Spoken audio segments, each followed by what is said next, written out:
So here we are. Bookmarks is at Fourth Dimension.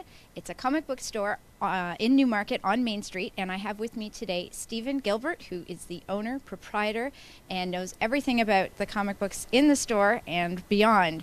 And he can give you lots of great advice, and he's going to tell us about some of the books, the comic books and graphic novels that you might be interested in picking up one day.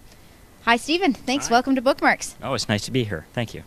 So one of the things that I wanted to ask you today really is about what makes up a great piece of literature in the graphic novel or comic book form, and why would a child want to read a story that, you know, has so many pictures in it, and when their parents and teachers might not think that that's, you know, real literature. Well, I think if they don't think that it's real literature, then they're maybe a little bit behind the times. I would encourage any parent to take an interest in what their kids are reading. If it happens to be comic books, there's a whole world of exciting, amazing things going on in comic books, especially for younger readers.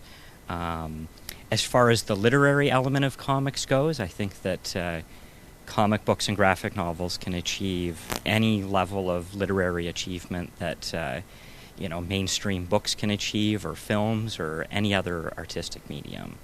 So you're still going to find traditional elements like character and plot and setting, all those things that you find in a traditional novel when you're reading a comic book or a graphic novel.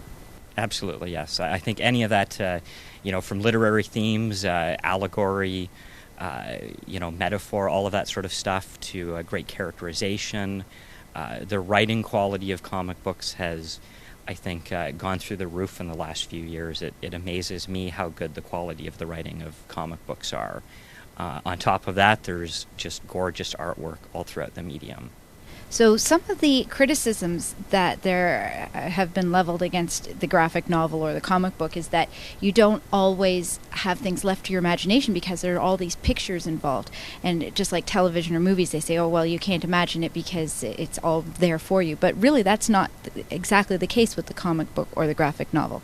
Oh, it really is. It's a different type of storytelling than the written word. Obviously, you're combining many different elements. There's an element of almost pantomime in a comic book. There's all of the emotion and the feeling would come through the skill of the artist rather than specifically the words on the page.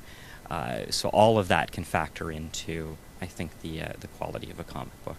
So what would the difference between a graphic novel and a comic book actually be? Well, there's really, it's just terminology. I think a comic book is a graphic novel. A lot of people will use a sort of an arbitrary page count. Comic books are still published as a monthly magazine like they always have been. Publishers over the last few years have developed the medium so that most stories occur over a longer page count with the intention that they'll be collected together as a book format graphic